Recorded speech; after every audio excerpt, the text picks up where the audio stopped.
মায়ের কাছে আসার সময় হলো তাহলে। যাক, তাও এসেছো। আমি এতে ধন্য হয়ে গেলাম বাবা। তোমার পায়ে ধুলো যে আমি পাবো সত্যিই ভাবিনি। যাই হোক, বসো। তোমার সেবা কিভাবে করতে পারি বলো? সালমা বেগম যে প্রতিটা কথায় গহনকে ঠেস দিয়ে বললেন, সেটা গহন বুঝলো, কিন্তু তবুও গহন কথাগুলোতে কষ্ট পেল না। দেরি তো হয়েছে ওর মায়ের ঘরে আসতে, তাই ভাবলো মা হয়তো কষ্ট পেয়েছে, মনে দুঃখ থেকে কথাগুলো বলেছে। কষ্ট পাওয়াটাও তো অস্বাভাবিক না।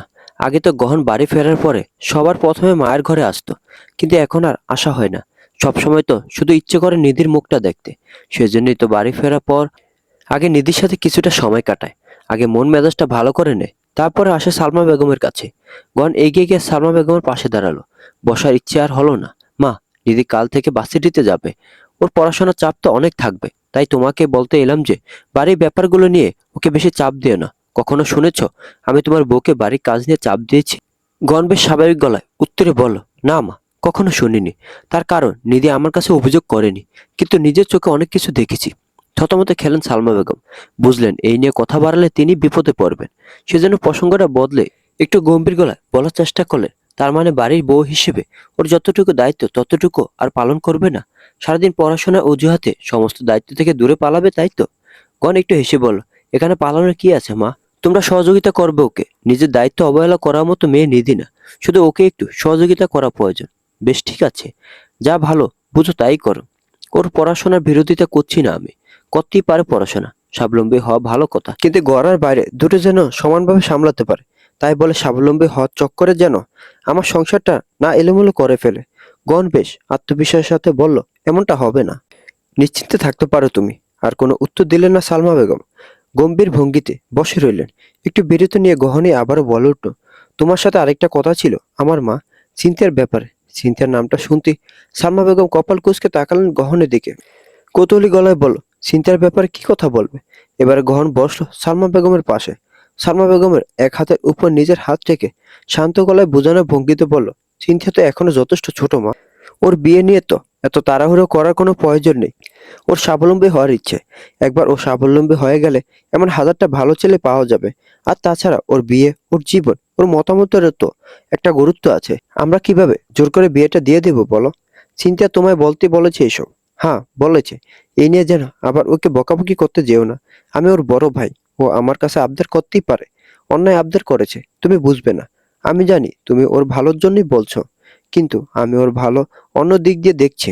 আমার কথা শোনো, ওর সঙ্গ না দিয়ে কি করে তাড়াতাড়ি বিয়েটা দিয়ে দেওয়া যায় সে ব্যাপারে আমায় সাহায্য করো। আমি ঠিক করেছি, আমি এই বিয়েটাই দিব। আমি তোমাকে ছেলের কাজের জায়গা, বাড়ির ঠিকানা সব দিয়ে দেব। তুমি খোঁজ নিয়ে নিও। গহন আবারও কিছু বলে উঠতে ধরলে সালমা বেগম ওকে থামিয়ে দিয়ে পাল্টা নিচে গহনের হাতটা ধরে বলল, আমার কথা বোঝার চেষ্টা করো বাবা। সিনথিয়া তো শুধু তোমার বোন না, ও আমার মেয়েও। আমি ওকে জন্ম দিয়েছি। আমি কি ওর খারাপ চাইবো? মায়েরা কি কখনো খারাপ চায়? এই পরিবারে যদি ওর বিয়ে দিতে পারি, ওর 14 গোষ্ঠী কপাল ভালো হবে। ওনারা যখন তখন বিয়ের জন্য রাজি। আমি শুধুমাত্র এগোতে পারছি না এই মেয়ের বেয়াদবির জন্য। কিন্তু মা, ওরা যে সিনথিয়াকে দেখতে এসে অন্যজনকে পছন্দ করে গেল, এই নিয়ে কি ওর মনে একটা খারাপ প্রভাব তৈরি হবে না? যদি বিয়ের পরে ওকে এই নিয়ে আবার খোঁচায়? ও তো ছোট মানুষ, কষ্ট পাবে। সালমা বেগম গহনকে আশ্বস্ত করে বলে, তেমন কিছুই হবে না। নিধিকে পছন্দ করার জন্য ওনারাও লজ্জিত। ওনারা পরে নিজেরাই তো বলেছেন যে সিনথিয়াকেও পছন্দ। এই নিয়ে আর কথা বাড়িও না। বিয়েটা হয়ে যেতে দাও। আর শুনো, আমায় টাকা দিও। ওর জন্য গয়না বানিয়ে রাখবো। জামাইকেও তো কিছু না কিছু দিতে হবে। বিয়ের আয়োজন কিভাবে কি করবে তুমি দেখে নিও। ভরসা আছে তোমার উপর আমার। গহনেরও মনে হলো এই নিয়ে আর কথা বাড়ে কোনো লাভ হবে না। সালমা বেগম নিশ্চয়ই এই বিয়ের মাঝে কোনো ভালো দেখতে পেয়েছেন সিনথিয়ার জন্য। আজও সকালে গহন তাড়াহুড়ো করে বেরিয়ে গেছে। নিধি 9টায় বেরোবে বাড়ি থেকে। গহন যাওয়ার আগে বলে গিয়েছে ওর জন্য গাড়ি পাঠিয়ে দিবে। আর যাওয়ার সময় গহনের অফিসের সামনে থেকে গহনও উঠে যাবে। নিধি সকালে নাস্তা সেরে রান্নাঘরে সবকিছু গোছগাছ করে রেখে ঘরে এলো তৈরি হওয়ার জন্য। গহন অনেকগুলো নতুন জামা কিনে দিয়েছে। আয়নার সামনে দাঁড়িয়ে দাঁড়িয়ে দেখলো যে কোন জামাটা পরে ওকে বেশি মানায়। শেষে হালকা আকাশি রঙের একটা সালোয়ার কামিজ বেছে নিল নিধি। সালোয়ার কামিজ পরতেই বেশি স্বাচ্ছন্দ্য বোধ করে। নাকে ফুলটা খুলে রেখেছিল, তারপর আর পরার কথা মনেই নেই। এখন পরে নিল।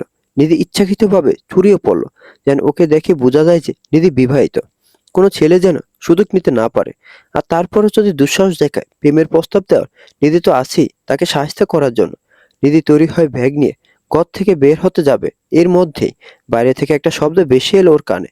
নিধি তাড়াহুড়ো করে বাইরে গিয়ে দেখলো মেঝের উপর ভেজা কাপড় পরে আছে, পাশে বালতিও পড়ে আছে। ঋতু বসে কাপড়গুলো আবার বালতিতে তুলছে।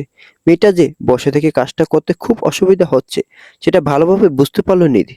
সেজন্য তাড়াহুড়ো করে এগিয়ে গিয়ে নিজে কাপড়গুলো বালতিতে তুলে দিতে দিতে ঋতুকে উদ্দেশ্য করে বলল, আরে ভাবি, তুমি কেন এই ভারী বালতি নিয়েছো? আর এগুলি নিয়ে যাচ্ছিলে কোথায়? ঋতু হাঁপানো গলায় বলল, ছাদে শুকোতে দিতে যাচ্ছিলাম। দিদি চেঁচিয়ে উঠে বলল, কি? মাথা ঠিক আছে তোমার? এই সময়, এই অবস্থায় তুমি এই ভারী বালতি নিয়ে ছাদে যাবে কাপড় শুকোতে দিতে? কেন ওই কুম্ভকর্ণে ঘুম হয়নি? একজন ওনার কাপড় ধুয়ে দেবে, একজন ওনার কাপড় শুকোতে দেবে, আরেকজন ভাঁজ করে রাখবে, আর উনি শুধু পরবেন। যাও গিয়ে ওনাকে বলো শুকোতে দিয়ে আসতে। ঋতু আতঙ্কিত গলায় বলল, কি বলছে এসব? চুপ করো, আমি যাচ্ছি তো। দিদি রাগান্বিত গলায় বলল, তোমার সবসময় চুপ করো, চুপ করো, কিন্তু আর ভালো লাগে না। তুমি এখানে চুপ করে দাঁড়িয়ে থাকো, আমি ওনার কানের মধ্যে গিয়ে কথাটা ঢুকিয়ে দিয়ে আসছি। কথাটা বলে নিধি সত্যি ঋতুর ঘরের দিকে যেতে ধরলে কোত্থেকে যেন সালমা বেগম সামনে এসে দাঁড়ালেন। নিধি চমকে উঠে থামলো। নিধি পাশ কাটিয়ে চলে যেতে ধরলে সালমা বেগম গম্ভীর গলায় বলে উঠলেন, তুমি কাজ করবে না ঠিক আছে, তোমার সংসারের প্রতি কোনো দায়বদ্ধতা নেই, সেটাও ঠিক আছে, কিন্তু ঋতুকে উস্কানি দিচ্ছ কোন সাহসে? তুমি পড়তে যাবে না কি করতে যাবে সেটা তোমার ব্যাপার। এখন তুমি বাড়িতে না থাকলে কাউকে না কাউকে তো কাজ করতেই হবে, তাই না? ছেলেদের তো বিয়ে দিয়ে বউ এনেছি আমি কাজ করবো বলে। নিধি থামলো। যার আগে যদিও মন মেজাজটা খারাপ করতে চাইছিল না, কোনো উদ্দেশ্য ছিল না কারো সাথে কোনো তর্ক বিতর্কে জড়ানোর, তবে মনে হলো না জোরে কোনো উপায় নেই। পূর্বে জায়গায় এসে দাঁড়িয়ে সালমা বেগমকে উদ্দেশ্য করে বলল, যদি আমাদের দুজনকে নিয়ে শুধু কাজই করানোর উদ্দেশ্যই ছিল তাহলে ছেলেদের সাথে বিয়ে দিয়ে তো আমাদের বাড়ির বউ বানিয়ে আনার দরকার ছিল না মা। টাকা দিলে তো আমাদের থেকে ভালো সভ্য কাজের লোক পেয়ে যেতেন। সালমা বেগম ব্যঙ্গাত্মক গলায় বলে উঠলেন, কাজের লোকের পরিবারে যা অবস্থা, কাজের লোকেদের যা অবস্থা, তোমাদের দুজনের অবস্থা তো তাই। কোনো পার্থক্য তো আমি দেখিনি। সেজন্যই তেমন পরিবার থেকে তোমাদের দুজনকে বেছে এনেছি আমি। নিধি মোটে অপমানিত বোধ করলো না। নিজেকে শক্ত রাখার চেষ্টা করে পাল্টা ব্যঙ্গাত্মক গলায় বলল, আপনাকেও বোধহয় এমন পরিবার থেকে বাড়ি কাজ করার জন্য নিয়ে আসা হয়েছিল, তাই না মা? নিধি কথাটা বলার সাথে সাথে সালমা বেগম অগ্নিদৃষ্টিতে তাকে হুঙ্কার ছেড়ে বলে, মুখ সামলে কথা বলো নিধি, আমার ধৈর্যের পরীক্ষা নিও না। নিধিও পাল্টা হুঙ্কার ছেড়ে বলল, আপনি আমার ধৈর্যের পরীক্ষা নেবেন না। আপনার মাঝে কি সামান্য মনুষ্যত্ব বোধ নেই? ওনার পেটে তো আপনার ছেলেরই সন্তান রয়েছে, বাইরে থেকে তো নিয়ে আসেনি। কোন আক্কেলে এই ভারী বালতি নিয়ে ওনাকে আপনি ছাদে পাঠাচ্ছেন? আর আপনার দামড়া ছেলে শুয়ে শুয়ে ঘুমোবে। আমার ছেলে কি করবে না করবে সেটা নিয়ে তোমায় ভাবতে হবে না। আর তাছাড়া তুমি তো ভার্সিটিতে যাচ্ছিলে, যাও না, তোমাকে তো আমি নিষেধ করিনি। এখন তোমার অবর্তমানে তোমার ভাগের কাজগুলো তো ঋতুকেই করতে হবে, না হলে তো আমার সংসার চলবে না মা। কথাটা বলে সালমা বেগম ঋতুকে উদ্দেশ্য করে আদেশের সুরে বললেন, তুমি এখনো এখানে দাঁড়িয়ে আছো কেন? দুজনের মধ্যে তো বেশ ভালোই মিল। একজন আরেকজনের কাছে গিয়ে অসত্যের গল্প শোনো, কাঁদো, ভরসা দাও। একজনের অংশের কাজও আরেকজন করে দাও। যাও কাপড়গুলো শুকোতে দিয়ে এসো, তারপরে সবার জন্য দুপুরে রান্না করবে। এতদিন তোমার অংশের কাজ নিধি করেছে, এখন নিধির অংশের কাজ তুমি করবে। নিধি অবিশ্বাস্য দৃষ্টিতে তাকিয়ে রইল সালমা বেগমের দিকে। এই মানুষটা এমন কেন? আদৌ কি ইনি মানুষ? মানুষ হলে তো ঋতুকে এভাবে বলতে পারতেন না। নিধি ঘৃণা ভরা কণ্ঠে সালমা বেগমকে উদ্দেশ্য করে বলো, আপনার কি লজ্জাই নেই? আপনিও তো মা, আপনারও তো মেয়ে আছে। আপনার মেয়েকে যদি তার শ্বশুরবাড়ির লোকজন এভাবে খাটায় আপনি সহ্য করতে পারবেন? আমার সাথে এই কাজগুলো করার দুঃসাহস দেখাতে পারেন না বলে সব অত্যাচার ওনার উপর করবেন? আপনার বিবেক কাজ করে না কেন? এতটাও তো বয়স হয়নি আপনার যে বুদ্ধি লোপ পাবে। সালমা বেগম ফের চোখ গরম করে নিধির দিকে তাকিয়ে বললেন, আমার বিবেক কাজ করে কি করে না তার কৈফিয়ত তোমায় দেব না আমি। আর তোমার এই নিয়ে এত কথা বলার কোনো অধিকারই নেই। আমি গ্রহণের স্ত্রীকে কোনো আদেশ করিনি। আমি আদেশ করেছি আমার ছেলের বউকে। ওকে দিয়ে আমি যা ইচ্ছে তাই করাতে পারি, ওর কোনো আপত্তি নেই। তুমি বেশি কথা না বলে নিজের কাজে যাও। আর যদি ঋতুকে কাজ করতে দেখলে এতই কষ্ট হয় তাহলে নিজের অংশের কাজ শেষ করে তারপরে যাও। কথাটা বলে সালমা বেগম চলে গেলেন সেখান থেকে। তিনি সেখান থেকে চলে যেতে নিধি ঋতুর দিকে এগিয়ে গিয়ে ওর হাত থেকে বালতিটা কেড়ে নিয়ে বলল, কোথাও যাবে না তুমি, চুপচাপ গিয়ে ঘরে বসে থাকো। আর শোনো, মুখটা একটু খোলার চেষ্টা করো। এমনিতেও উনি তোমাকে বাড়ি থেকে বের করবেন না। কারণ হলো উনি খুব ভালো করে জানেন যে ওনার ছেলের সাথে তুমি ব্যতীত আর কেউ সংসার করতে পারবে না। ঋতু মলিন হেসে বলল, তুমি যে আমার জন্য এতটা ভেবেছো এটাই যথেষ্ট। কাজ না করলে হয়তো উনি আমার সংসার থেকে বের করবেন না ঠিকই, তবে আরো অনেক কিছু করবেন। সাবিত তো আছেই। আমাকে নিয়ে ভেবো না। আমি ঠিক কাজগুলো করে নেব। আমার অভ্যাস আছে। তুমি আসার আগে তো আমিই করতাম। নিধি মাথাটা এবার গরম হয়ে গেল। ঋতুর উপর যেমন রাগ হচ্ছে তেমনি মায়াও হচ্ছে। শেষে বাধ্য হয়ে ঋতুকে উদ্দেশ্য করে রাগান্বিত গলায় বলল, ঠিক আছে, আমি এটা করে দিয়ে যাচ্ছি। তোমার ছাদে উঠতে হবে না। আর কোনো কাজ করার দরকার নেই। নিধি বালতিটা নিয়ে যেতে ধরলে ঋতুর ওর হাত টেনে ধরে ফিসফিসে বলল, আমার কথা শুনো, তাড়াতাড়ি চলে যাও। উনি এটাই চাইছেন যেন তুমি থেকে যাও। আমি যে করেই হোক কোনোভাবে করে নেব কাজগুলো। চিন্তা করো না, বাচ্চাটা না হওয়া অবধি আমাকে মরতে দেবেন না উনি। বংশধর দরকার ওনার। আমার শরীরে প্রাণটা থাকলেই হলো। আমি তোমার ভালোর জন্য বলছি, যাও পড়াশোনা শিখে স্বাবলম্বী হও। আমার মতন বোকামি করো না। পুরুষ মানুষ যে কোনো দিন বদলে যেতে পারে।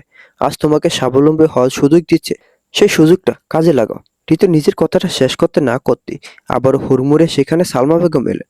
উনি বুঝতে পারলেন যে এতক্ষণ ঋতু আর নিধির মাঝে কোনো গোপন কথা হচ্ছিল। তবে সেই প্রসঙ্গ তিনি তুললেন না, নিধিকে গুরুত্ব দিলেন না, বরং সরাসরি ঋতুকে উদ্দেশ্য করে আদেশের সুরে বললেন, সারাদিন যদি এখানে দাঁড়িয়ে থাকো তাহলে তো কাজ একটা হবে না মা। তোমাকে তো এভাবে মূর্তির মতন দাঁড়িয়ে থাকার জন্য ছেলের বউ করে আনিনি। একবার মেজের অবস্থা দেখো, হাঁটা যাচ্ছে না, পা ময়লা হয়ে যাচ্ছে, মুছতে হবে তো। ঋতু কিছু বলে ওঠার আগে দিদি আবারও কথা বলে উঠল। তবে এবারে রাগারাগি করলো না, শান্ত গলায় বলল, কি চাইছেন? এত চাপ নিতে নিতে ওনার বাচ্চাটা যেন এখানেই হয়ে যায়। মানে হাসপাতালে খরচ বাঁচানোর ইচ্ছে? আপনাদের তো আবার মায়া দেওয়া নেই শরীরে, বাচ্চা পেলেই হলো। সালমা বেগম নিধিকে উদ্দেশ্য করে নিজ শান্ত গলাতেই বলে, তুমি নিজে যেহেতু কাজ করতে পারবে না তাই সংসারের কাজে নাক গলাতে এসো না। আর আমি আবারও বলছি, আমি গহনের বউয়ের উপর কোনো আদেশ চালাইনি। আমি আমার ছেলের বউয়ের উপরে আদেশ চালিয়েছি। আর ঋতু আমার আদেশ পালন করবে। তুমি চাইলেও আটকাতে পারবে না ওকে। কথাটা বলে সালমা চলে গেলেন সেখান থেকে। নিধি আবারও ঋতুকে উদ্দেশ্য করে কিছু বলতে ধরলে ঋতু দুই হাত জোর করে অনুরোধের স্বরে নিধিকে বলল, দয়া করো, দয়া করে চলে যাও তুমি। আমাকে আমার মতো সংসারটা করতে দাও নিধি। তোমায় বলছি কিছু হবে না। ওরা মরতে দেবে না আমায়। চলে যাও তুমি। আমি করে নিব কাজ। যা হয় হয়ে যাবে। চুপচাপ বসে থেকে ওনার কথা শোনার থেকে দুটো কাজ করা ভালো। রাগে বিরক্তিতে নিধির চান্দি গরম হয়ে গেল। কাঁধে থাকা ব্যাগটা সোফার উপরে ছুঁড়ে ফেলে বলল, কাজই আগে করব। আজ আমি কাজই করব। কাজ বাদে কোনো বালই করব না। কাজ করতে করতে পুরো বাড়ি আজ ভিত নাড়িয়ে ফেলবো। দরকার পড়লে প্রত্যেকটা ইট খুলে আবার নতুন করে গাঁথবো। আর এটাই দেখবো কাজের কি হয়েছে, কতটা কাজ করলে ওনার চান্দি ঠান্ডা হয় সেটাও দেখবো। কথাটা বলে নিধি কাপড়ে বালতি নিয়ে গটগট করে হেঁটে দরজা খুলে ছাদে চলে গেল। রীতি অসহায় দৃষ্টিতে ও যাওয়ার দিকে তাকিয়ে রইল। বুঝলো না মেয়েটা যে কতটা বাজেভাবে ফেঁসে গেল। মেয়েটা মোটেও চালাক না, প্রচন্ড বোকা। ঋতুর থেকেও বেশি বোকা। তুমি এলে না কেন? আজ তোমার ভার্সিটিতে প্রথম দিন ছিল, মনে নেই?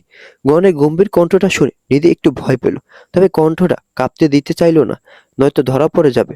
আবার এখন সত্যিটাও বলতে চাইলো না। ভাবলো গহন বাড়ি ফিরলে তারপর বলবে। এখন কাজের চাপে আছে। এর মাঝে পারিবারিক ঝামেলাগুলো না জানাই ভালো। নিধি চটপট একটা ওষুধ বানিয়ে বলল, আসলে শরীরটা হঠাৎ করে খুব খারাপ হয়ে গিয়েছে, সেজন্য যায়নি। কাল থেকে যাব। শরীর খারাপ? কি হয়েছে? সকালে আসার সময় তো দেখে এলাম সুস্থ। এতটুকু সময়ের মাঝে কি হয়ে গেল? দিদি জোরপূর্বক হাসার চেষ্টা করে বলল, আসলে সত্যিই আমি অসুস্থ। মানে শরীরটা কেমন যেন লাগছে, খুবই খারাপ লাগছে। নড়াচড়া করতে পারছি না।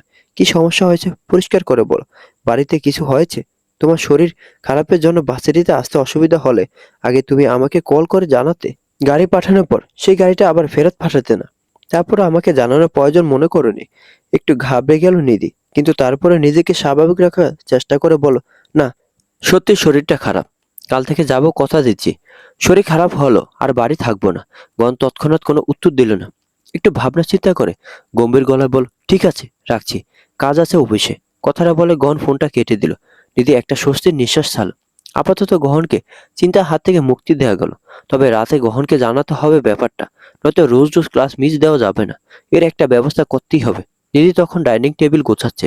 ওর কাজের মাঝে সেখানে সালমা বেগম এসে গম্ভীর গলায় বলে, তুমি যে আজ ভার্সিটিতে গেলে না, গহন তো এসে এই জন্য আমায় দোষারোপ করবে। দয়া করে ওকে জানিয়ে দিও যে আমি তোমায় আটকাইনি। তুমি স্বেচ্ছায় পরোপকার করতে গিয়ে থেকে গেছো। নিধির কাজের হাতটা থেমে গেল। সালমা বেগমের দিকে তাকে একটু হেসে বলল, অত্যন্ত ধুরন্তর মহিলা আপনি। আমি বলবো গহনকে যে আমি স্বেচ্ছায় থেকে গিয়েছি, নাকি থাকতে বাধ্য হয়েছে সেসবে আমি গহনকে বলবো। কি ভেবেছেন রোজ রোজ এভাবে আমাকে আটকাতে পারবেন? এতটা সহজ ভাববেন না। আমার মাঝে মানবিকতা আছে, এজন্য আজ থেকে গেছি। কাল যেন থাকতে না হয় সে ব্যবস্থা করব আমি। সালমা বেগম নির্বিকার ভঙ্গিতে বলে, যা ইচ্ছে করে নাও। আমি একবারও তোমায় থাকতে বলিনি। না তোমায় কাজগুলো করতে বলেছি। আমি ঋতুকে বলেছিলাম এই কাজগুলো করতে। ওর কোনো আপত্তি ছিল না। তোমার শরীরে যদি এখন দয়া মায়া বেশি হয়ে থাকে তাহলে তার দায় আমার না।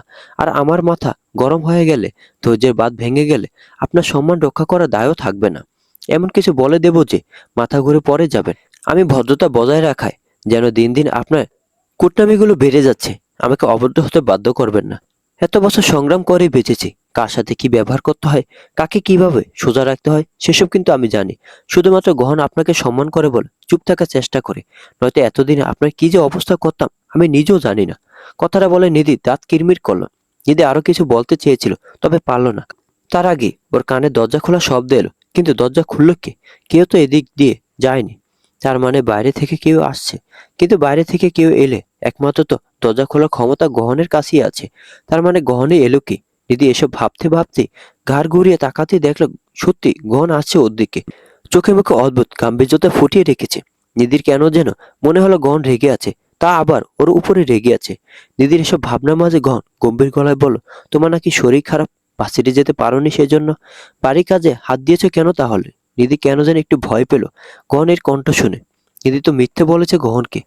এখন গহন যদি সেটা ধরে ফেলে তাহলে নিশ্চয় রেগে যাবে। নিধি থেকে তৎক্ষণাৎ আশানুরূপ জবাব না পেয়ে গহন ফের গম্ভীর গলায় নিজের প্রশ্নের পুনরাবৃত্তি করলো। নিধি এবার হালকা একটু তোতলালো, তবে কোনো উত্তর দিতে পারলো না। নিধি টেবিল গোছাচ্ছিল, হাতে একটা কাঁচের গ্লাস ছিল তখন ওর। গহন সেই গ্লাসটা নিধির হাত থেকে নিয়ে মেঝেতে ছুঁড়ে ফেলল। কাঁচের গ্লাসটা ভেঙে টুকরো টুকরো হয়ে গেল। বেশ জোরে একটা শব্দ হলো। সে শব্দ কেঁপে উঠল নিধি। আর্তনাদ করে বলল, আপনার আবার কি হলো? আমি তোমাকে বলেছিলাম না পড়াশোনায় মনোযোগ দিতে? তোমার কি মনে হয় সংসারের কাজ না করলে তোমার পেটে খাবার যাবে না? নাকি তোমার স্বামী অসন্তুষ্ট হয়ে তোমাকে বাড়ি থেকে বের করে দিবে?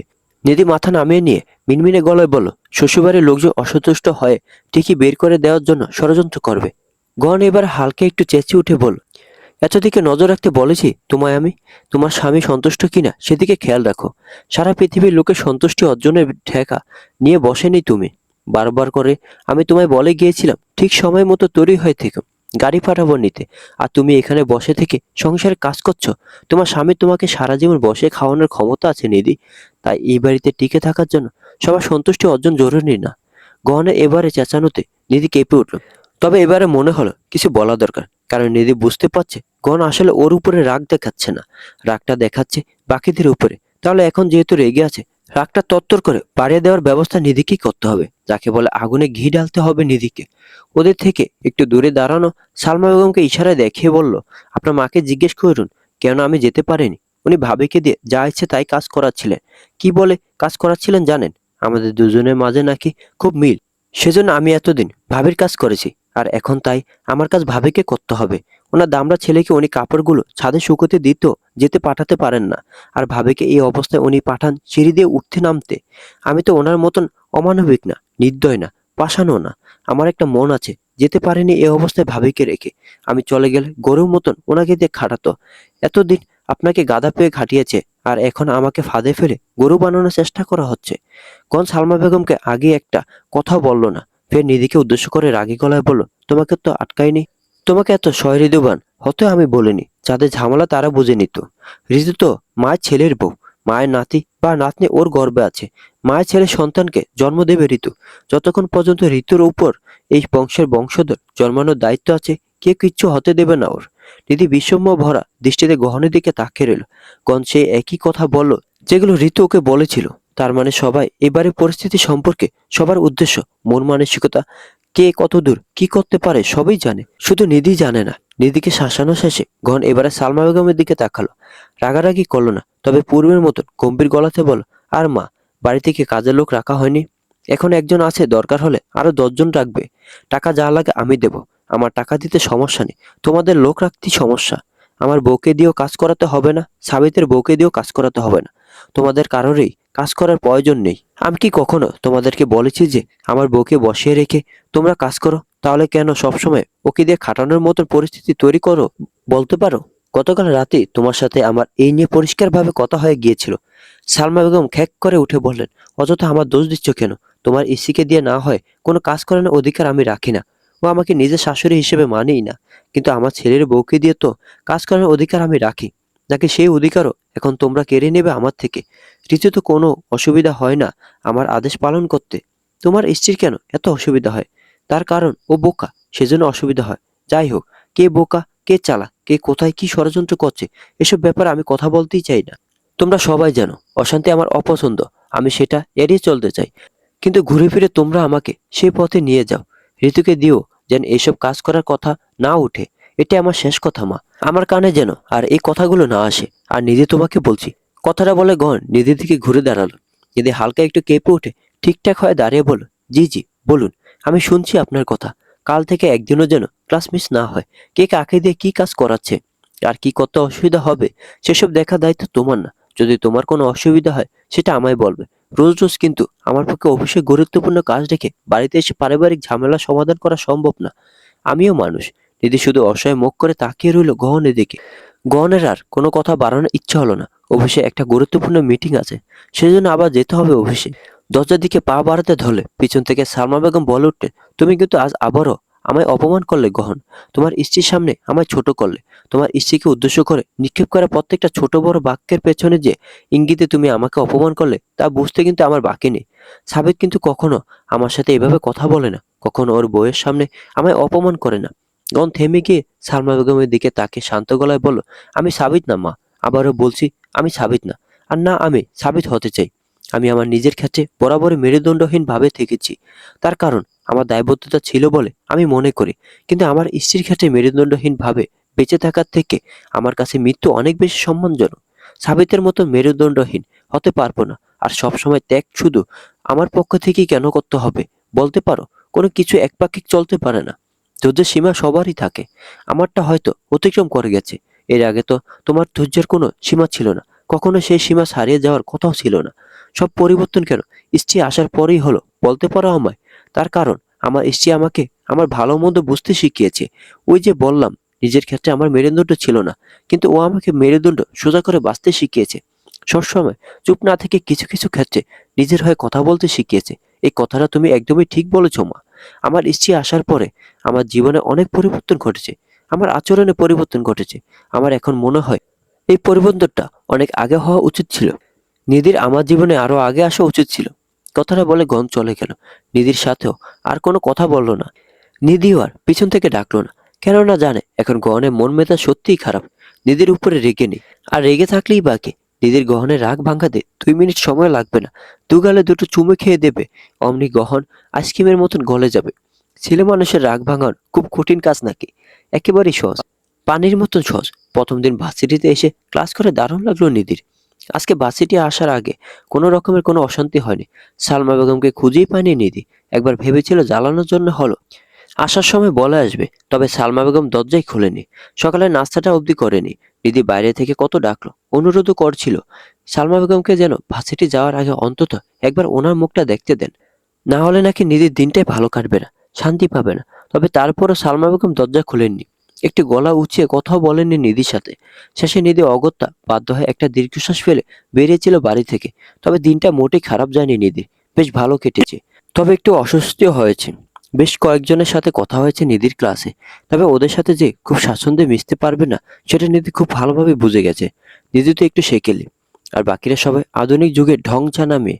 এক একজনের পোশাক দেখেই তো নিধির চোখ কপালে উঠে গিয়েছিল। আর নিধি তো গিয়েছিল সেলার কামিজ পরে, একেবারে বাড়ির বউ সেজে। ভার্সিটি থেকে বেরিয়ে নিধি দেখলো গাড়ির সাথে হেলান দিয়ে গহন দাঁড়িয়ে আছে।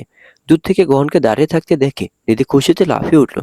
খেয়াল করলো একে একে সবাই যে যার গাড়ি নিয়ে চলে যাচ্ছে। নিধিকেও পা হেঁটে যেতে হবে না, ওর জন্য গাড়ি এসেছে। আর শুধু তো গাড়ি আসেনি, নিধির ভালো জামাইও এসেছে। বাকিদের তো ড্রাইভাররা এসে নিয়ে যাচ্ছে। নিধি দূরে দাঁড়িয়ে দাঁড়িয়ে কিছুক্ষণ হা করে তাকিয়ে থাকলো গহনের দিকে। ফর্সা মানুষটা নিজেকে একেবারে কালো পোশাক আশাকে ডেকে নিচ্ছে। কালো স্যুট বুট করে একেবারে ফর্মাল লুকে এসেছে। চোখে আবার কালো সানগ্লাসও ঝুলিয়ে রেখেছে। এতক্ষণ গাড়ির সাথে হেলান দিয়ে দুহাত পকেটে গুজে রেখেছিল। চোখে মুখে প্রচন্ড বিরক্তিকর ভাব ফুটে উঠেছে। কপালে ঘাম চিকচিক করছে। কয়েক সেকেন্ড পর পরই আবার সমানে ঘড়িতে সময় দেখছে। নিধি বুঝেই উঠতে পারছে না এত ঘন ঘন ঘড়িতে সময় দেখার কি আছে। তবে সে যাই হোক না কেন, দারুণ লাগছে দেখতে লোকটাকে। মোটে বাংলা সিনেমার হিরোর মতো লাগছে না, হিন্দি সিনেমার হিরোর মতনও লাগছে না। নিধির কাছে তো গহনকে একেবারে হলিউডের কোনো ড্যাশিং হিরোর মতো লাগছে।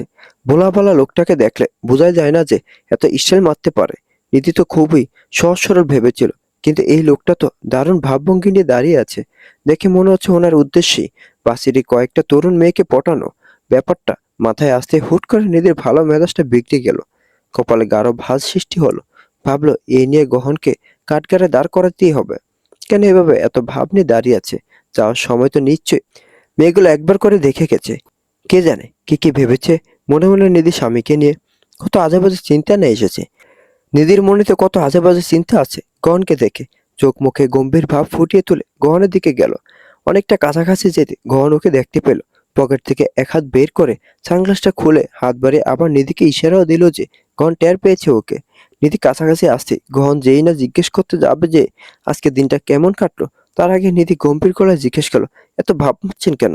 বউকে নিতে এসেছেন না লাইন মারতে এসেছেন? আমাকে দেখে তো বোঝা যাচ্ছে আমি বিবাহিত, কিন্তু আপনাকে দেখে তো বোঝা যাচ্ছে না।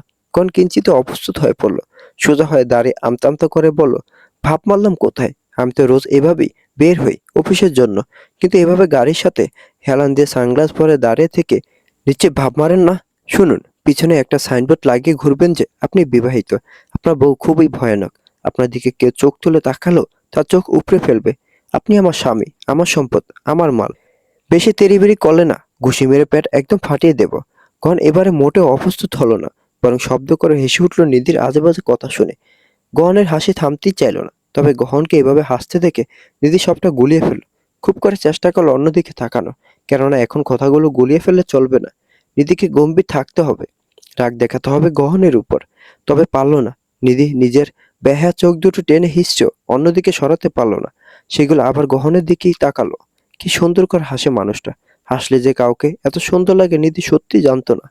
ভাগ্যিস গহন হাসলো, নয়তো পৃথিবীর অন্যতম শ্রেষ্ঠ একটা দৃশ্য নিধি উপভোগই করতে পারতো না। গহনের সে মাতাল করা হাসির দিকে তাকিয়ে থাকতে থাকতে ঘোরের মাঝে চলে গেল নিধি। নিজেকে হারিয়ে ফেললো যেন। হ্যাংলার মতন হাঁ করে গহনের সেই হাসির দিকে তাকিয়ে থেকে আনমনে বলে উঠল, এভাবে হাসতে নেই গহন, আপনার বউয়ের বুকে ব্যথা হয়। গহনের হাসিটা এবার সত্যিই থেমে গেল। নিধির দিকে তাকাতেই যেন বুঝে গেল যে নিধি হুঁশে নেই। গহন খেয়াল করলো নিধি ঘেমে গেছে। পকেট থেকে রুমাল বের করে সযত্নে নিধির মুখের ঘাম মুছে দিতে দিতে বলল, আর তুমি যে রোজ আমার বুকে ব্যথা তুলে ছাড়ো, তার বিচার কে করবে? নিধি এবারও আনমনে বলে উঠল, আপনি ভালোবেসে যে শাস্তি দেবেন আমি মাথা পেতে নেব। গহন আরেক দফা হেসে উঠল। আলতো করে নিধির গাল টেনে দিয়ে বলল, শুধু দেখতেই ছোট মানুষ মনে হয়, নয়তো এইসব প্রেম ভালোবাসায় আমার ওস্তাদ তুমি। যাই হোক, এখন চলো।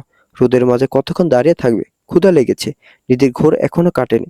এখনো গহনের দিকে সেই একই রকম মুগ্ধ দৃষ্টিতে তাকিয়ে থেকে শুধু উপর নিচ চুপচাপ মাথা নাড়ল। গহন পাল্টা জিজ্ঞেস করলো, ডিম সিদ্ধ খাবে না ফুচকা খাবে, নাকি দুটোই খাবে? নিধি দুদিকে মাথা নাড়ে ঠোঁটে আলতো হাসি ফুটিয়ে তুলে বলল, এগুলো একটাও খাবো না। আপনাকে চুমু খাবো। গহন কপাল কুঁচকে বলল, হঠাৎ চুমু খাওয়ার ইচ্ছে হলো কেন?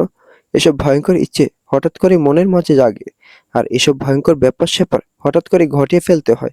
গহনের বেশ ভালো লাগলো নিধির এই ইচ্ছেটা। প্রশ্রয় দিতে ইচ্ছে করলো। ফলস্বরূপ নিধির দিকে একটু ঝুঁকে গিয়ে বলল, বেশ তো, তাহলে দেরি কিসে? আজ না হয় জনসম্মুখে ভালোবাসার আদান প্রদান হয়ে যাক। এবার ধ্যান ভাঙল নিধির। এতক্ষণ কি উল্টাপাল্টা কথা বলেছে সেটা উপলব্ধি হতে ছিটকে গহনের থেকে এক হাত দূরে দাঁড়িয়ে তোতলানো গলায় বলল, ক ক কি আজে বাজে কথা বলছেন?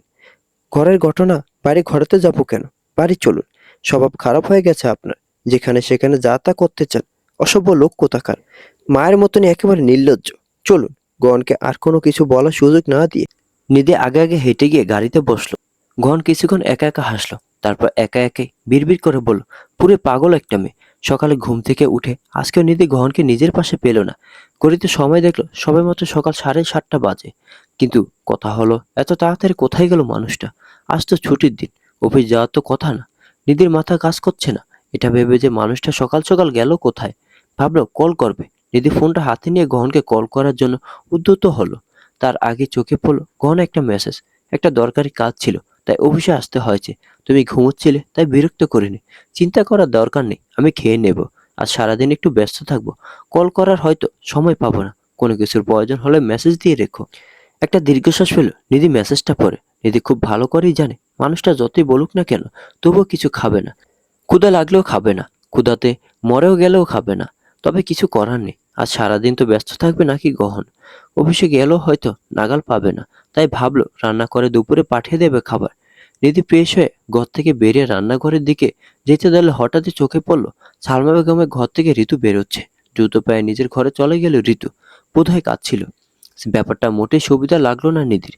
সালমা বেগম তো মানুষটা একেবারেই ভালো না, তার উপর ঋতুকে যেভাবে শাসায়, কে জানে আজ আবার কি বলল। এত চিন্তা আর কৌতূহল নিয়ে থাকতে পারলো না নিধি। ভাবলো একবার ঋতুর ঘরে গিয়ে ওকে জিজ্ঞেস করবে কি হয়েছে। দরজাটা খোলাই আছে। দরজার কাছে দাঁড়াতেই ঘরের ভেতর থেকে ঋতুর কান্নার আওয়াজ বেশি হলো নিধির কানে। ওকে দিতে দেখলো সাবিত নেই। যেহেতু বিছানায় ঘুমন্ত অবস্থায় নেই, তার মানে বাড়িতেও নেই। নিধি আর অনুমতি নেওয়ার প্রয়োজন মনে করলো না, তাড়াহুড়ো করে ভিতরে ঢুকে এলো। ঋতু তখন বিছানায় বসে হাউমাউ করে কাঁদছে। নিধি তাড়াহুড়ো করে এসে ওর পাশে বসে উদ্বিগ্ন গলায় বলল, কি হয়েছে, কাঁদছো কেন? আরে কেঁদো না, এই সময় তোমার এত কান্নাকাটি করা ঠিক না। রীতি একবার চোখ তুলে তাকালো নিধির দিকে। কান্নার বেগ আরো বাড়ল। নিধি ভ্যাবাচাকা খেলো। ব্যস্ত ভঙ্গিতে ঋতু চোখের জল মুছে দিয়ে আদুরে গলায় বলল, কি হয়েছে ভাবি, আমায় বলো। মা কিছু বলেছে?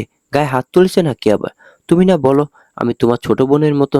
তাহলে বলো আমায় কি হয়েছে। তুমি একবার শুধু বলো যে ওই মহিলা তোমার গায়ে হাত তুলেছে, তারপর ওনার ব্যবস্থা আমি করছি। সোজা তোমায় নিয়ে থানায় যাব। নিধি থেকে একটু ভরসা আর আহ্লাদ পেতে ঋতুর কান্নার বেগ কয়েকগুণ বাড়লো। ডুকরে কেঁদে উঠে দুই হাতে নিধিকে জড়িয়ে ধরলো। নিধিও পাল্টা ওকে জড়িয়ে ধরে মাথায় হাত বুলিয়ে দিল। কিছুক্ষণ আগে কাঁদতে দিল ঋতুকে। প্রাণ ভরে কাঁদলো ঋতু। নিধিকে জড়িয়ে ধরে হাউমাউ করে কাঁদলো। ওর কাঁদার ভঙ্গিটা দেখি যে কেউ বুঝতে পারবে মেয়েটা ঠিক কতটা অসহায়। বেশ অনেকটা সময় ধরে কাঁদার পর অবশেষে ঋতুর কান্নার বেগ একটু কমলো। ঋতুর কান্না কমতে নিধি নিজের থেকে ওকে ছাড়িয়ে দু হাতে আবার সযত্নে ঋতুর চোখে জল মুছে দিয়ে বলল, কি হয়েছে আমায় বল, কে কি বলেছে? আমি কথা দিয়েছি সাহায্য করব তোমায়। ঋতু নিধির হাত দুটো খামচা ধরে অনুনয়ের স্বরে বলল, আমার সংসারটা বাঁচিয়ে দেবে নিধি, আমি তোমার পায়ে ধরছি, আমার সংসারটা শুধু বাঁচিয়ে দাও। আমি জানি না তুমি কেন এই সংসারে এত কিছু সহ্য করে পড়ে আছো। আমি জানি না তোমার কতটা অসহায়ত্ব, তবে আমি খুবই অসহায়। আমার কোথাও যাওয়ার জায়গা নেই। আমি বাঁচি বা মরি আমাকে এই সংসারই করতে হবে নিধি। দোহাই লাগে বাঁচিয়ে দাও আমার সংসারটা। কিন্তু হয়েছেটা কি তোমার সংসারে সেটা তো বলতে হবে। ঋতু আরেক দফা ডুকরে কেঁদে উঠে বলল, সাবিত অন্য একটা মেয়ের সাথে সম্পর্কে জড়িয়ে গেছে নিধি। ওদের সম্পর্কটা অনেক দূর এগিয়ে গেছে। আমি অনেক দিন থেকেই সন্দেহ করছিলাম, কিন্তু গতকাল রাতে নিশ্চিত হয়েছি ও এখন ওই মেয়েটার জন্য আমায় তালাক দিয়ে দিবে নিধি। আমি ওকে খুব ভালোবাসি। আমি থাকতে পারবো না ওকে ছাড়া। আমার বাচ্চা, আমার বাচ্চাটার কি হবে? কিছু একটা করো নিধি। নিধি বিস্ময় ভরা কণ্ঠে বলো, উনি পরকীয়ায় জড়িয়েছেন? সত্যি বলছো? তুমি নিশ্চিত? হ্যাঁ নিধি, আমি নিশ্চিত। আমি মেসেজ দেখেছি, দুজনের একসাথে ছবিও দেখেছি। জানো, এই কথাটা বলেছি বলে ও এই অবস্থাতেও কাল রাতে আমার গায়ে হাত তুলেছে। দেখবে, এই দেখো। কথাটা বলে ঋতু নিজের গা থেকে ওড়নাটা সরে জামাটা একটু তুলে বুকের কাছের ক্ষতস্থানটা দেখালো। দেখে মনে হচ্ছে যেন সাবিত নিজের সমস্ত শক্তি প্রয়োগ করে জায়গাটা খামচে ধরেছিল। নখে দাগ বসে গেছে, যা এখনো শুকোয়নি। শুধু এতটুকুই না, নিজের কবজির কাজটাও দেখালো ঋতু। সাবিত এত শক্ত করে ওর কবজিটা চেপে ধরেছিল যে সেখানে জখম হয়ে আছে। দিদি আতকে উঠল ঋতুর ক্ষতগুলো দেখে। সাবিত আদৌ মানুষ নাকি জানোয়ার সেটাই বুঝতে পারছে না। নিজের অন্তঃসত্ত্বা স্ত্রীর উপর কেউ এভাবে শারীরিক নির্যাতন করে? শুধু তো শারীরিক নির্যাতন না, মানসিক নির্যাতনও করছে। ওই জানোয়ার এত মারে তোমায়? ঋতু অসহায় গলায় বলল, আমার পুরো শরীর জুড়ে শুধু ক্ষতরই দাগ নিধি। মাঝে কিছুদিন কমেছিল ওর অত্যাচার, কিন্তু আবারও বাড়ছে। আমি যে প্রেগনেন্ট ওর এই বিষয়টাও খেয়াল থাকে না। আর পাচ্ছি না নিধি এসব সহ্য করতে। গলায় দড়ি দিয়ে যে মরবো তারও কোনো উপায় নেই। আমার বাচ্চাটার তো কোনো দোষ নেই, আমার জন্য ও কেন মরবে? আমার গলায় যে কাঁটাটা বিঁধেছে, না পাচ্ছে গিলতে, না পাচ্ছে উগলাতে। এমন জীবন যেন কেউ না পায়। কথাটা বলে ঋতু আবারও কেঁদে উঠল। নিধি ওকে সান্ত্বনা দিয়ে বলল, আচ্ছা চিন্তা করো না, আমি দেখছি। কিন্তু তুমি ওনার মায়ের সাথে কথা বলনি? ঋতু তাচ্ছিল্য গলায় বলল, উনি মা না নিধি। মায়েরা কখনো এমন হতেই পারে না। উনি হলেন শয়তানের বংশধর। শয়তানের আরেক রূপের নাম সালমা। আমি তোমায় একটা সত্যি কথা বলি, উনি শুধু পারেনি একটা কাজ করতে। সেটা হলো কিভাবে ভাইয়ার জীবনে অশান্তি তৈরি করা যায়, কিভাবে ভাইয়ার জীবনটা ধ্বংস করা যায়। এই ব্যতীত উনি আর কিছুই পারেন না। উনি ওনার ছেলে মেয়েদের শুধু একটা জিনিসই শিখিয়েছেন যে গন্ত ওদের সৎ ভাই। ওকে সম্মান দেওয়ার দরকার নেই, ওকে ভালোবাসারও দরকার নেই। শুধু যা পাবে ওর থেকে ছিনিয়ে নেবে। আর বাকি রইল বাড়ির বউ। মানুষ কুকুর বিড়ালকে যে সম্মানটা দেয়, উনি বাড়ির বউদেরকে সে সম্মানটাও দেয় না। নিজে যা অনুভব করেছেন, নিজে যেভাবে দিন কাটিয়েছেন, সেভাবে আমাদেরকেও রাখতে চায়। পৃথিবীতে অনেক মানুষ দেখেছি, তবে ওনার মতন দেখিনি। ওনার মতন পশু আমি দুটো দেখিনি। বিশ্বাস করো, মাঝে মাঝে ইচ্ছে করে ওনাকে মেরে নিজেও মরি। কিন্তু আমি তো তোমার মতো এত সাহসী না, তাই করতেও পারি না। তুমি আমার একটা ইচ্ছে একটু পূরণ করে দেবে নিধি। নিধি মৃদু কম্পিত গলায় বলল, কি ইচ্ছে? ঋতু আবারও নিধি দুহাত খামচা ধরে বলল, সাবিতের মাকে মেরে ফেলো। আমি জানি নিধি, তুমি পারবে, তুমি খুব সাহসী, তোমার পাশে ভাইয়াও আছে। ভাইয়া সবটা সামলে নেবে, দেখো। তুমি শুধু ওনাকে মেরে ফেলো, তোমার জীবনটাও শান্তিতে ভরে উঠবে, আমার জীবনটাও। উনি সব নষ্টের মূল। সাবিতকে নিয়ে আমি 2 দিন আগে একটু ওনার মুখে মুখে তর্ক করেছিলাম, এজন্য উনি আর এই ব্যাপারটা নিয়ে কিছু বললেন না, বরং আমার সামনে ওনার ছেলেকে উস্কানি দিয়েছেন। উনি স্পষ্ট ওনার ছেলেকে বলে দিয়েছেন যে ওনার ছেলে যা পছন্দ, যাকে পছন্দ তাকে নিয়ে যেন থাকে। ওনার পূর্ণ সমর্থন আছে এতে। ঋতু কথাটা বলার সাথে সাথে নিধি নিজের হাত ছাড়িয়ে নিয়ে আতঙ্কিত গলায় বলল, কি যাতা বলছো? পাগল হয়ে গেছো নাকি? মানছি উনি সুবিধার না, তাই বলে খুন করব কেন? আমি খুনি না। আর তাছাড়া যে যেমনই হোক তা বলে তাকে খুন করবে, এটা কোনো সমাধান না। তুমি শান্ত হও, আমি গহনের সাথে কথা বলবো। ঋতু মানল না নীতির কথা, পুনরায় বলল, তুমি বুঝতে পারছো না কেন? উনি বেঁচে থাকলে আমরা কেউ শান্তিতে থাকতে পারবো না। উনি তো শুধু আমাদের জীবন নষ্ট করছে না, উনি ভালো করতে গিয়ে ওনার নিজের মেয়েদের জীবনও নষ্ট করে দিচ্ছেন। উনি যদি শম্পাকে একটু শাসন করতো, শম্পা নিজের শ্বশুর বাড়িতে ভালো করে সংসার করতে পারতো। আমি জানি না সিনথিয়া কোথায় কি করে বেড়ায়, তবে ওর সংসারও সুখের হবে না ওই মহিলার জন্য। আমি তোমায় বলছি, উনি না থাকলে অনেকগুলো মানুষের জীবন ঠিক হয়ে যাবে। আমরা অনেকগুলো মানুষ ভালোভাবে বাঁচতে পারবো। মেরে ফেলো ওনাকে। তুমি অনেক সাহসী, তুমি পারবে। আমি বলছি তুমি পারবে। দিদি এবারে বেশ জোরে সোরে ঋতুকে একটা ধমক দিয়ে বলো, চুপ করো। মানছি কষ্ট পেয়েছো তুমি, তাই বলে যা নয় তাই বলবে? পাগল তুমি নাকি? আমাকে পাগল পেয়েছো? বলছি তো আমি সাহায্য করার চেষ্টা করবো, কিন্তু এসব খুনোখুনি করতে পারবো না। ভুলো আর এই কথা কোনোদিন মুখ দিয়ে বের করবে না। তোমার শাশুড়ি যদি এই কথাগুলো শুনে না, ওনাকে মারার আগে তোমাকে খুন করে রেখে যাবেন। আর তাছাড়া তোমার স্বামী তো প্রেম করার সুযোগ পাবেই। আরো আমাকে জানাতে দিও না কনকে কিছু। রিহাবে থাকলে কি করে প্রেম করতেন আমিও দেখতাম। তুমি স্বামীর গলা জড়িয়ে ধরে বসে থাকো, আর তোমার স্বামী অন্যজনের সাথে প্রেম করে বেড়াক। আসলে তোমার সাথে এটাই হওয়া উচিত। রাগে নিধির মাথায় এখন আগুন জ্বলছে। ঋতুকে ঝাড়িগুলো দিয়ে উঠে চলে যেতে ধরলে ঋতু ওর হাত টেনে ধরে অসহায় গলায় বলল, কত যুদ্ধ করে ওকে বিয়ে করেছি সে শুধু আমিই জানি। কতটা ভালোবেসেছি ওকে সেটা শুধু আমিই জানি। একবার কাউকে ভালোবেসে দেখো, তারপর বুঝবে তাকে ছেড়ে যাওয়া ঠিক কতটা কঠিন। ও ভালো না, ও আমাকে ভালোবেসে না, কিন্তু আমি তো ভালোবেসেছি। ও না হয় আমার হাত ছেড়ে দিয়েছে, কিন্তু আমি তো পাচ্ছি না ছাড়তে। একটু তো সাহায্য করো, তুমিও ছেড়ে চলে যাবে? দিদি ধপ করে আবারও বসে পড়লো। লম্বা একটা শ্বাস টেনে ঋতুকে আশ্বস্ত করে বলো, আচ্ছা ঠিক আছে, আমি গহনের সাথে কথা বলবো। একটু তাড়াতাড়ি বলো, হ্যাঁ? আমি জানি ভাইয়া সব ঠিক করতে পারবে। ভাইয়া মাকে গিয়ে বললে মা সাবিতকে বোঝাবে। ভাইয়াই পারবে শুধুমাত্র মাকে বোঝাতে। আমার সংসারটা তুমি শুধু বাঁচিয়ে দাও। চিরকৃতজ্ঞ থাকবো তোমার কাছে। একটা অসহায় মেয়ের ঘর বাঁচিয়ে দাও নিধি। সারাদিন নিধির একবারও গহনের সাথে কথা হয়নি। ছেলেটা বাড়ি ফিরতে ফিরতে রাত 11টা বাজলো। গহন তখনও হাত মুখ ধুতে গেছে। নিধি খাবার গরম করছে। এর মাঝে পা টিপে টিপে রান্নাঘরে ঋতু এলো। নিধির কাঁধে হাত রাখতেই নিধি চমকে উঠল।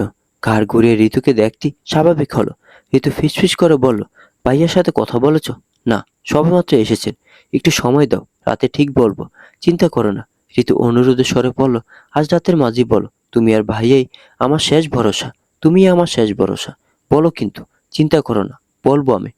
খাওয়া দাওয়া শেষ করে এসে নিধি তখন ঘুমানোর প্রস্তুতি নিচ্ছে। বিছানা একদম টান টান করে বালিশগুলো ঠিক করে নিচ্ছে।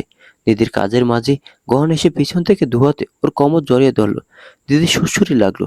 ফলস্বরূপ একটু কেঁপে উঠে মৃদু বিরক্তিকর গলায় বলল, আরে বউ হয়েছে এজন্য যেখানে সেখানে ধরবেন নাকি?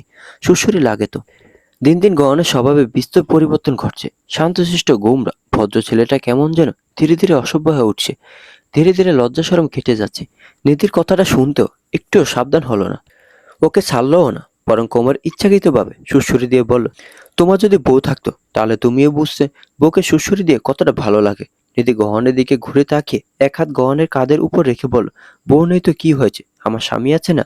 দাঁড়ান, আপনাকে সুড়সুড়ি দিয়ে দেখবো কত ভালো লাগে। নিধি গহনের কোমর, গলা, পেট, বুক সব জায়গায় সুড়সুড়ি দেওয়ার চেষ্টা করলো। তবে মানুষটা একেবারে শটান দাঁড়িয়ে আছে।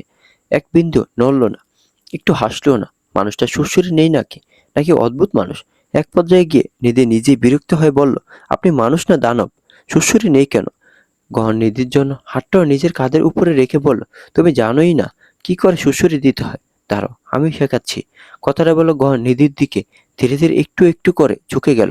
নিধি একটু থতমত খেলো। মৃদু কম্পিত গলায় বলল, সুড়সুড়ি শেখাবেন তো ঝুঁকছেন কেন? কোনো উত্তর দিল না গহন। নিধির দিকে ঝুঁকতে ঝুঁকতে একেবারে যখন ওর কাছাকাছি চলে গেল, তখন নিধির গালে গহনের গালে ঘষা লাগলো। গহন ইচ্ছাকৃতভাবে ওর গালের খোঁচা খোঁচা দাঁড়িয়ে দিয়ে নিধির গালে সুড়সুড়ি দেওয়ার চেষ্টা মেতেছে। নিধি একটু হেসে উঠে বলল, সত্যি সুড়সুড়ি লাগছে, কিন্তু আর দরকার নেই, এবার ছাড়ুন। একটা কথা আছে আপনার সাথে। গহন ততক্ষণে নিধির মুখ থেকে আর কোনো কিছু শোনার মতন অবস্থা দিনে কোনো এক অদ্ভুত নেশে ডুবে গেছে। আজকাল নিধিকে দেখলেই গহন কোনো এক অদ্ভুত ঘোরের মাঝে চলে যায়। দিন দুনিয়া ভুলে বসে, কোনো কিছুর দিকে খেয়াল থাকে না, শুধু ইচ্ছে করে নিধিকে কাছে পাওয়ার।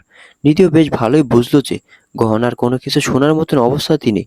এও বুঝলো এখন আর গহনকে সামলাতে পারবে না, থামাতেও পারবে না। ফলস্বরূপ আজ আবারও গহনের মাতাল করা অনুভূতির কাছে হার মেনে নিল। এই ছেলে দাঁড়ান, নিজের কাজ শেষ আর ঘুমিয়ে যাচ্ছেন তাই না? আমার কথা কে শুনবে? আমার কথা শুনে তারপরে ঘুমাবেন। গহনের দু চোখে ততক্ষণে রাজ্যের ঘুম নেমেছে। নিধির কথা একরাশ অনিয়া প্রকাশ করে বলল, এখন ঘুমোই, যা কথা শোনা সকালে শুনবো। নিধি তীব্র বিরোধিতা করে বলল, মোটেই না, এখনই শুনতে হবে। আমি যা বলবো সেটা শুনলে এমনিতে ঘুম উড়ে যাবে আপনার চোখ থেকে। এদিকে ঘুরুন। গহন অন্যদিকে মুখ ঘুরে শুয়েছিল। নিধি জোর করে ওকে চিৎ করে শুইয়ে তারপরে গহনের উন্মুক্ত বুকে নিজের মাথাটা রেখে এক হাতে গহনকে জড়ে ধরে বলল, মনোযোগ দিয়ে শুনবেন আমার কথাটা। গহন ঘুম জড়ানো গলা ছোট্ট করে বলল, আপনার ভাই বড় কে করছে সেই খবর রাখেন। সত্যি সত্যি মুহূর্তের মাঝে গহনের দু চোখ থেকে ঘুম পালালো। চোখ মেলে তাকে প্রশ্নাত্মক গলায় জিজ্ঞেস করলো, কে পড়ো কে করে? আপনার আদরের ভাই আর আপনার মায়ের বিগড়ে যাওয়া ছোট ছেলে সাবিত। আরো দু চারটে ছেলে আছে নাকি আপনার মায়ের? আপনার মায়ের একটাই ছেলে সাবিত। আর আপনার পরিচয় হলো আপনি শুধুমাত্র নিধির স্বামী, এছাড়া আর কিচ্ছু না। ব্যাপারটা গহনের ঠিক হজম হলো না। ফলস্বরূপ পুনরায় প্রশ্নাত্মক গলায় জিজ্ঞেস করলো, সাবিত পরকীয়া করে কে বলেছে তোমায়? ওনার বউ। ঋতু কিভাবে জানলো? ফোনে মেসেজ দেখেছে, আপনার ভাইয়ের সাথে তার প্রেমিকা ছবি দেখেছে, এবং এই কথাটা উনি ওনার স্বামীকে জানিয়েছিলেন। এজন্য আপনার কুলঙ্গার ভাই আচ্ছা মতো পিটিয়েছেও। গহনে সত্যি হজম হলো না নিধির বলা কথাগুলো। অবিশ্বাস্য গলায় বলল, ঘুমে ঘুরে আছো নাকি? কি আজে বাজে কথা বলছো? সাবিত এর ব্যাপারে হয়তো খারাপ, কিন্তু তাই বলে গায়ে হাত তোলে না। আর তার থেকেও বড় কথা, ওরা ভালোবেসে বিয়ে করেছে দুজনে। ভালোবেসে বিয়ে করলে সারা জীবন ভালোবাসা থাকে নাকি? শুনুন, অন্ধবিশ্বাস করা ছাড়ুন। আপনার ভাইয়ের চোখ দেখলেই তো বোঝা যায় চরিত্রহীন। যারা আহুকি আর এমনি এমনি ওনাকে অত গালি দেয়। ভাবে আপনার মাকে গিয়েও এই কথাটা বলেছেন, কিন্তু উনি ওনার ছেলেকে শাসন না করে আরো উস্কেছেন। আপনাকে কিছু একটা করতেই হবে। ভাবে খুব কাঁদছিল, বারবার আমাকে অনুরোধ করছিল যেন আমি আপনাকে বলি। মেয়েটা অসহায়, যাওয়ার কোনো জায়গা নেই, আমার থেকেও নাকি বেশি অসহায়। আপনার মাকে গিয়ে বুঝান। গহন কোনো উত্তর দিল না, ভাবনার জগতে ডুবে গেল। খুব কঠিন করে কিছু বাক্য শোনালো নিধি ওকে, যা বিশ্বাস করতে একটু কষ্টই হচ্ছে। ব্যাপারটা বোধগম্য হতেও কষ্ট হচ্ছে। এদিকে গহনের থেকে কোনো সারা শব্দ না পেয়ে নিধি মুখ তুলে গহনের দিকে তাকিয়ে বলল, কি হলো? বুঝাবেন তো আপনার মাকে? আর পারলে ঠাস ঠাস করে ওই ছেলেটার গায়ে দু চারটে চল লাগিয়ে দেবেন। গহন গম্ভীর গলায় বলল, আমরা এই ব্যাপারে কিছুই বলবো না। চমকে উঠল নিধি।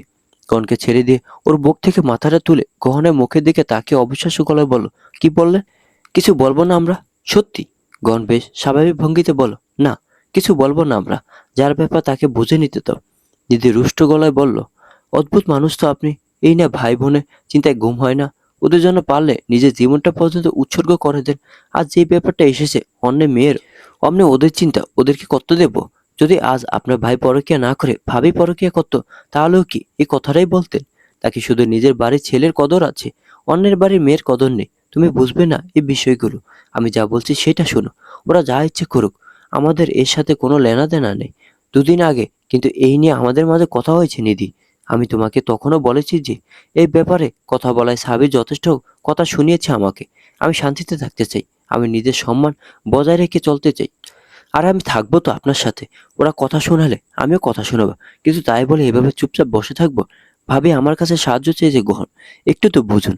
আমার হাতে পায়ে ধরছিল, আমাকে জড়িয়ে ধরে কান্নাকাটি করছিল। কারণ নিধির হাতটা টেনে ধরে ওকে আবার নিজের বুকের উপর শুয়ে এক হাতে জড়িয়ে ধরে বোঝানোর ভঙ্গিতে বল, শুনো, আমার পরিবারের লোকদেরকে আমি বেশি ভালো চিনি। তুমি বুঝবে না এসব। যে ঋতু আজ তোমায় অভিযোগ করেছে, যদি সাবিত তার সাথে একটু ভালো ব্যবহার করে ও সব ভুলে যাবে। তখন তুমি যদি সাবিতকে নিয়ে কিছু বলতে চাও, ও নিজেই এর বিরোধিতা করবে।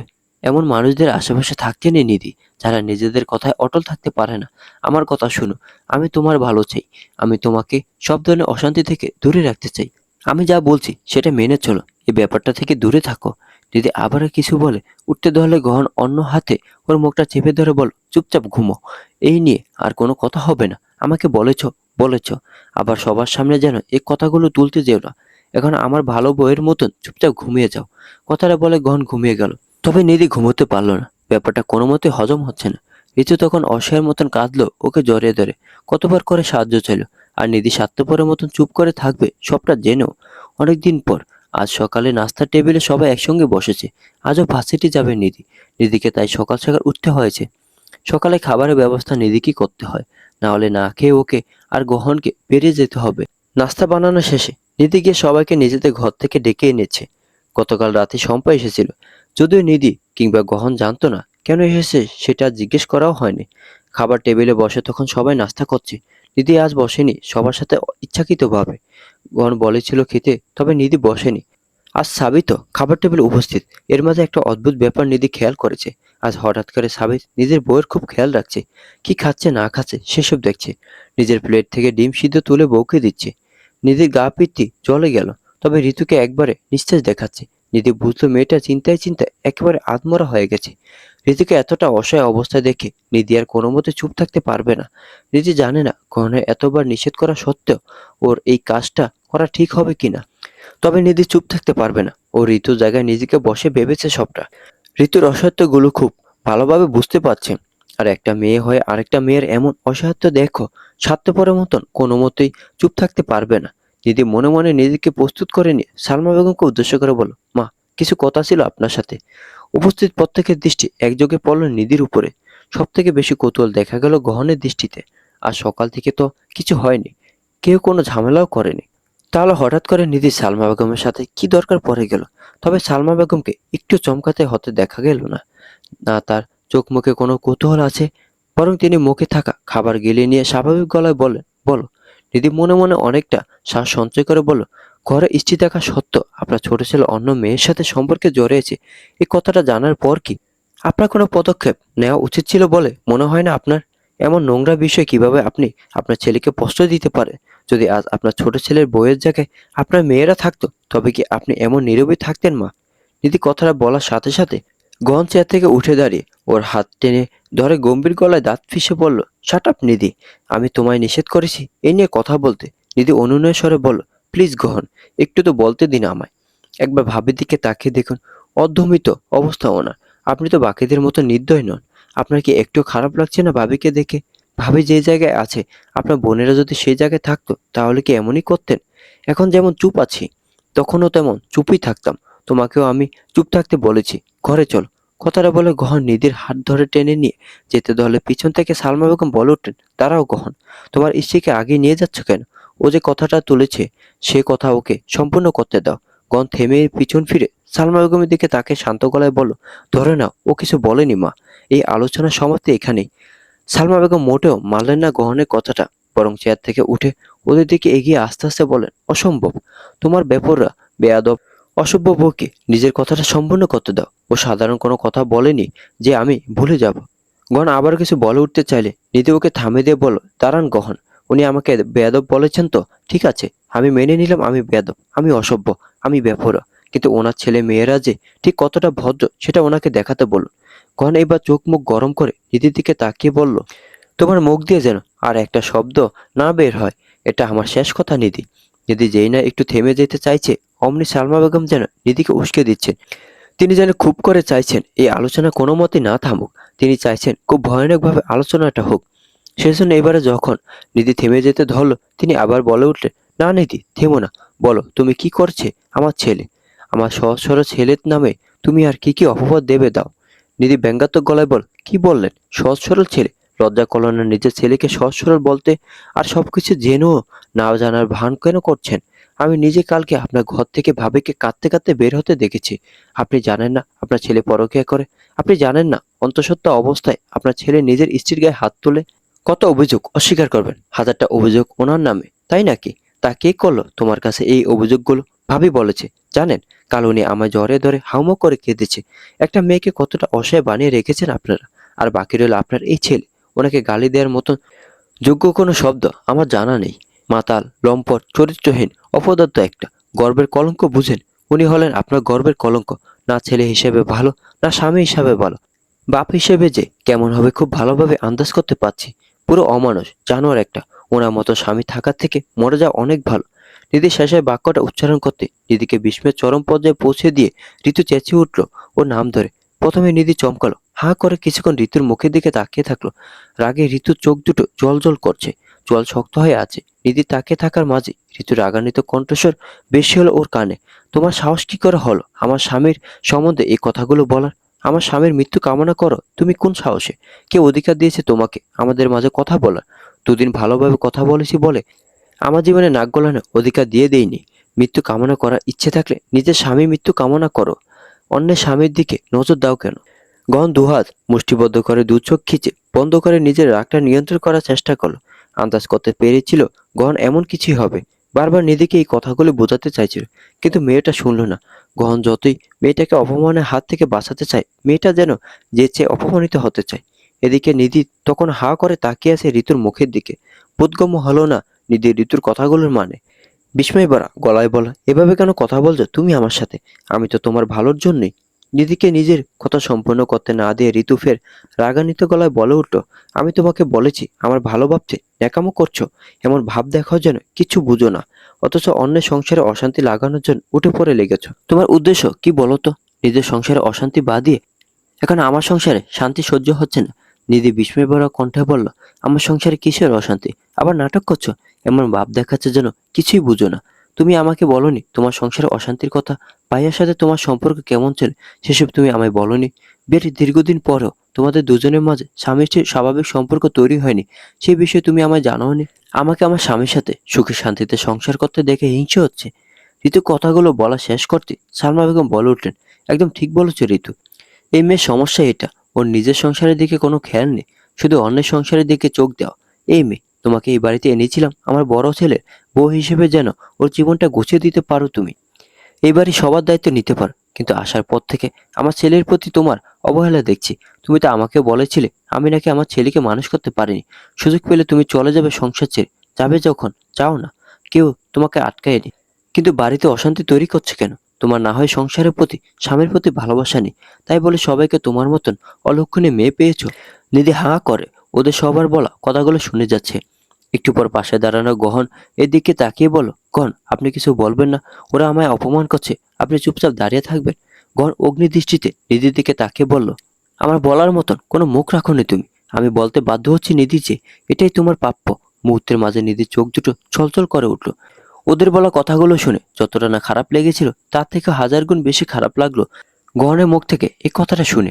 নিধিকে এভাবে বলতে পারলো গহন সবার সামনে। নিধির এসব ভাবনার মাঝে ওর কানে এবারে বেশি এলো শম্পার কর্কশ কণ্ঠস্বর। এতক্ষণ শুধু একটা সুযোগ খুঁজছিল, এবারে যেন সেই সুযোগটা পেয়ে গেল। এই মেয়ে, তোমার সমস্যা কি বলো তো? ঋতুর নাম নিয়ে এত বড় একটা মিথ্যে বললে কোন সাহসে? তুমি হয়তো জানো না, কিন্তু আমরা সবাই জানি ঋতু আমাদের সাবিতকে কতটা ভালোবাসে। ও সংসারী, নম্র, ভদ্র মেয়ে। আর ওরা দুজনে ভালোবেসে বিয়ে করেছে। আজ অবধি কখনো ওদের দুজনের ঘর থেকে ঝগড়ার আওয়াজ আসেনি। আর না ঋতু তোমার মতন বেয়াদব যে সবার সামনে স্বামীকে, শ্বশুর বাড়ির লোকজনকে কথা শুনিয়ে দেবে। দিদির গাল বেয়ে কয়েক ফোঁটা জল গড়িয়ে পড়ল। সবার কথা উপেক্ষা করে এগিয়ে গেল ঋতুর দিকে। ঋতু দুই বাহু ধরে নিজের দিকে ঘুরে দাঁড় করিয়ে বলল, আমার দিকে তাকাও। ভয় দেখিয়েছে ওরা তোমাকে? ভয় দেখিয়েছে তোমায়, তাই না? কি বলেছে? বাড়ি থেকে বের করে দিবে, ডিভোর্স দিয়ে দিবে? এমন স্বামী সংসার করার থেকে তুমি আলাদা থাকবে সেটাই ভালো। আমি তোমার ভালোর জন্যই কথাগুলো তুলেছিলাম। তোমার ভালো ভাবতে গিয়ে আমি আমার স্বামীর চোখে খারাপ হয়ে গেলাম। তুমি চুপ করে থাকবে? কাল যখন তুমি আমায় জড়িয়ে ধরে হাউমাউ করে কেঁদেছিলে, তখন আমার খারাপ লেগেছিল তোমার জন্য। আমি তোমার ভালো চাই। এখনো সুযোগ আছে, সত্যিটা বলো। আমি সবার চোখে এমনিতে খারাপ, তাতে আমার যায় আসে না, কিন্তু আমি চাই তুমি ভালো থাকো। সত্যিটা স্বীকার করো। আমি জানি ওরা তোমায় ভয় দেখিয়েছে। জিতু এক ঝটকায় নিজের হাতটা ছাড়িয়ে নিয়ে কর্কশ গলায় বলে উঠল, আর একবার যদি আমার সংসার ছাড়ার কথা বলেছো তুমি নিধি, আমি কিন্তু নিজের ভদ্রতা ভুলে যাব।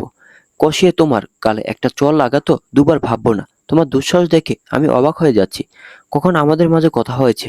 গতকাল কখন আমি তোমাকে জ্বরে ধরে কেঁদেছি? আরে আমি কাঁদতে যাবই বা কেন? কয়েকদিন পর আমার সন্তান আসবে পৃথিবীতে, আমি কত খুশি। আমার স্বামী আমার এত যত্ন করে, আমার খেয়াল রাখে, আমার চোখে জল আসতে দেয় না, আমার ঠোঁট থেকে হাসি সরতে দেয় না। আমাকে এভাবে অপরাধী বানিও না গহনের চোখে। আমি মিথ্যে বলি না, আমাকে মিথ্যুক প্রমাণ করো না তুমি।